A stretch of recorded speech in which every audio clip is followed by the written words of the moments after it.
Vamos agora para o retomando o que você aprendeu, né? O final do nosso capítulo sempre tem essa série de exercícios que resume todos os exercícios do capítulo. Então, no exercício 1, ele fala: copie a frase a seguir e, usando as palavras indicadas, complete a frase.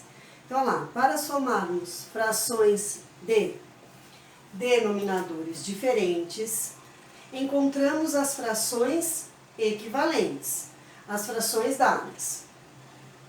Mantemos os denominadores e somamos os numeradores. Se necessário, simplificamos o resultado a fim de obter a fração irredutível. Então, aparece aqui as palavras na ordem que eu tenho que completar a frase. Denominadores, depois equivalentes, mantemos, numeradores e irredutíveis. No exercício 2, a quantidade de casas decimais do produto menos 3,4 e menos 1,56. Olha só, aqui eu fiz a operação, mas eu não precisava, né? Por quê? Porque eu sei que na multiplicação eu só somo a quantidade de casas depois da vírgula. No caso aqui eu tenho 2, mais uma eu tenho que ter 3, que daria aí resposta C. Mas para tirar a dúvida eu fiz a multiplicação. Menos 1,56 vezes menos 3,4. Fazendo essa conta, meu resultado vai dar menos com menos mais 5,304. Estão aí as 3 casas após a vírgula. Alternativa C. No exercício 3. Uma pesquisa de boca de urna, realizada no primeiro turno das eleições para prefeito de uma cidade, indicou que um dos candidatos tinha 1/5 das intenções de voto. Esse número representa quantos por cento das intenções de voto dessa pesquisa? Então, como é que eu faço mesmo quando eu tenho uma fração para achar a porcentagem? Eu posso verificar se o denominador existe algum número que multiplicado dê 100 direto. Nesse caso tem, né? Que número que eu multiplico 5 para dar 100? O 20. 5 vezes 20, 100. Se eu multipliquei por 20 o denominador, eu preciso fazer a mesma coisa no numerador. 1 vezes 20, 20. 20 por 100, 20%. Alternativa C. No exercício 4, uma pesquisa mostrou que uma área de 4 hectares de floresta na região tropical pode conter cerca de 375 espécies diferentes de plantas, enquanto uma área florestal do mesmo tamanho na região temperada pode apresentar cerca de 15 espécies. O número de espécies de uma floresta de região temperada representa quantos por cento do número de espécies de uma floresta da região tropical? Lembra que eu comentei? Toda vez que eu estou fazendo esse tipo de leitura, presta muita atenção, porque ele me dá a dica de quem vai no numerador e quem vai no denominador. Eu quero saber o quê? Da floresta temperada em relação à tropical. Então, a temperada tem que vir em cima, 15. E da tropical? Embaixo. Tá certo? Então, na leitura, se eu faço uma leitura atenta, eu já consigo perceber isso. Então, eu vou dividir 15 por 375. Para facilitar um pouquinho, eu percebi que eu posso dividir em cima e embaixo por 15. Se eu dividir 15 por 15, vai dar 1. 375 por 15 dá 25. E agora? Agora ficou fácil, porque eu quero chegar do 25 até o 100. Por quem que eu tenho que multiplicar? Por 4. 25 vezes 4, 100. 1 vezes 4, 4. 4 por 100, 4 por 100. Ai, professora, mas ainda tenho um pouco de dificuldade em simplificar. Bastava, então, dividir 15 por 375, que daria 0,04.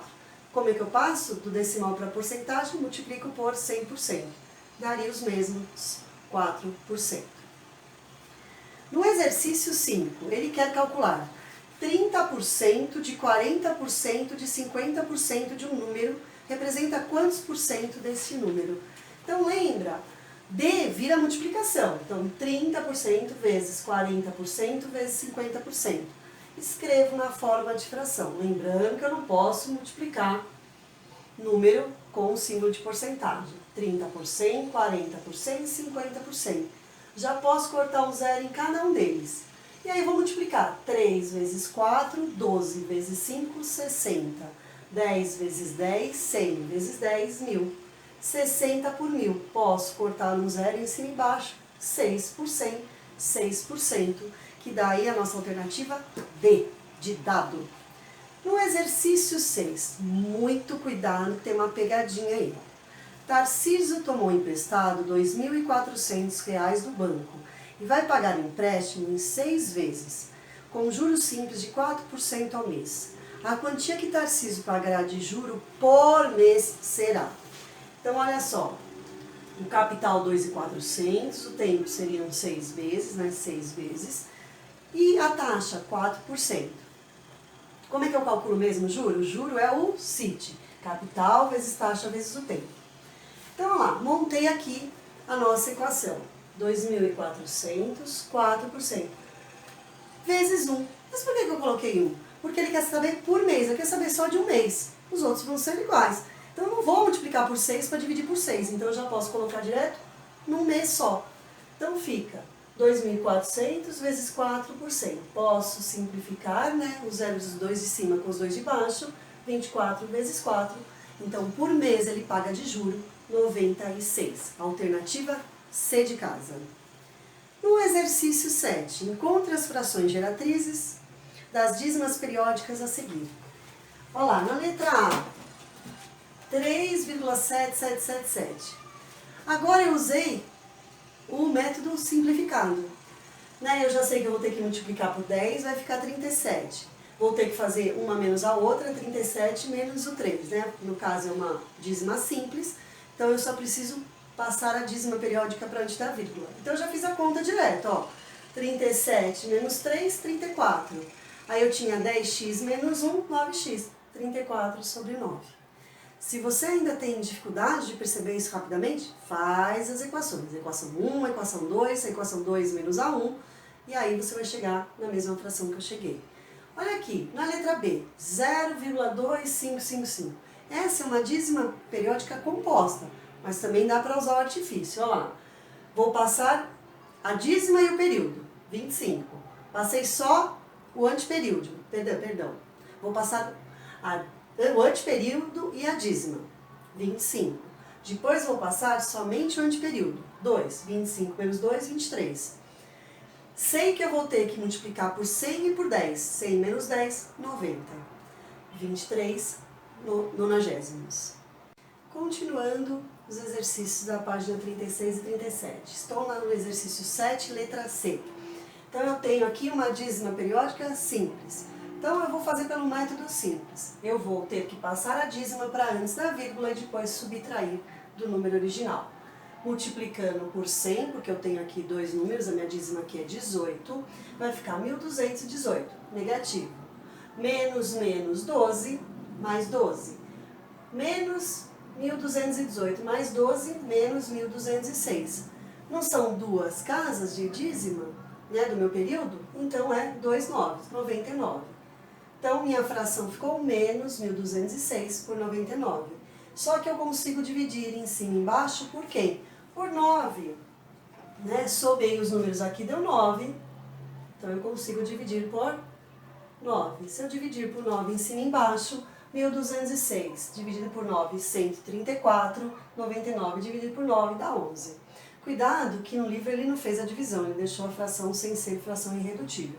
E a gente já sabe que a resposta correta é uma fração irredutível, não dá mais para simplificar. Na letra D, aí eu já tenho uma dízima composta, né? Aparece aqui o zero que não se repete. Então vamos lá, vou passar o anteperíodo e a dízima para antes da vírgula. Então vou multiplicar por 1.000, 4.013. E depois eu vou multiplicar por 10 para passar só o anteperíodo. Então vai ficar 40. 4.013 menos 40, 3.973. Dois noves, que seriam os dois números do período da dízima, e um zero, que é do anteperíodo.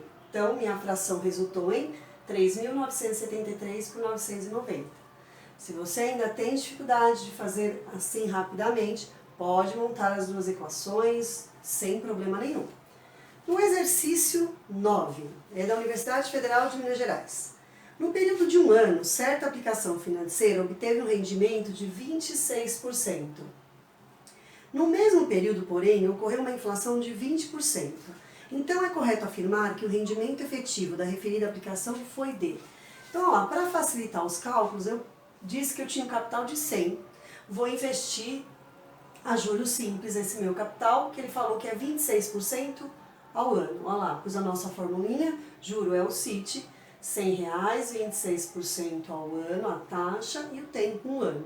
Então, durante um ano, meus R$100 rendeu 26. Qual foi o meu montante? É os R$100, o capital, mais o meu juro, R$126. Ok? Isso foi o que me deu a aplicação se eu tivesse investido lá R$100. Vamos ver a questão da inflação. A mesma coisa, só que a inflação, vou pegar os meus mesmos R$100, vou aplicar a taxa da inflação por um ano. Então, ele me rendeu, né, a inflação seria R$20. Somei 100 mais 20. Então, lá no final do ano, meu montante, levando em consideração a inflação, eu teria 120. Então, qual foi a diferença, né? Eu tinha 126, aqui eu tenho 120. Então, na verdade, eu só tive de lucro a diferença, que foi 6. Em relação a quem? A inflação. No caso, vou dividir por 120. Posso dividir em cima e embaixo por 6, fico com 1 sobre 20. Multiplicando por 5, chego no denominador 100. 20 vezes 5, 100. Fiz embaixo, faço em cima. 1 vezes 5, 5. Então, na verdade, o meu lucro foi somente de 5%, que nos dá a alternativa B de bola. No exercício 10, da PUC do Rio de Janeiro, em um viveiro há várias araras. 60% são araras azuis, 40% são araras vermelhas. 40% das araras azuis tem bico branco e 30% das araras vermelhas tem bico branco. Que porcentagem das araras do viveiro tem bico branco?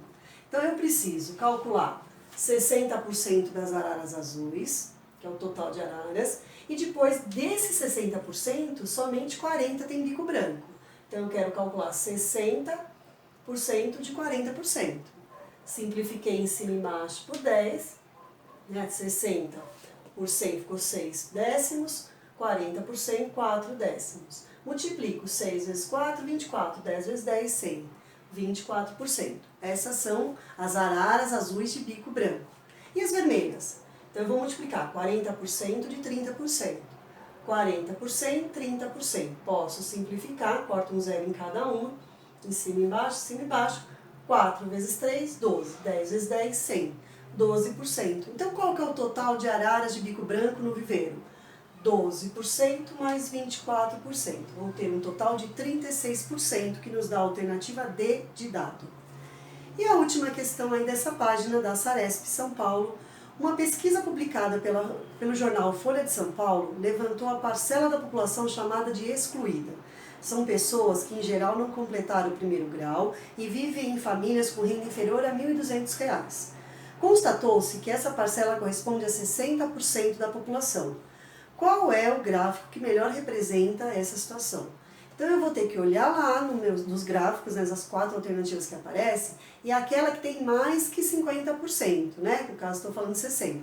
Se eu estivesse falando 50%, eu dividiria meu círculo ao meio, metade para cima, metade para baixo. Como é mais que 50%, eu tenho que pegar uma parcela da parte de baixo. Então, o que melhor representa essa situação é a alternativa A.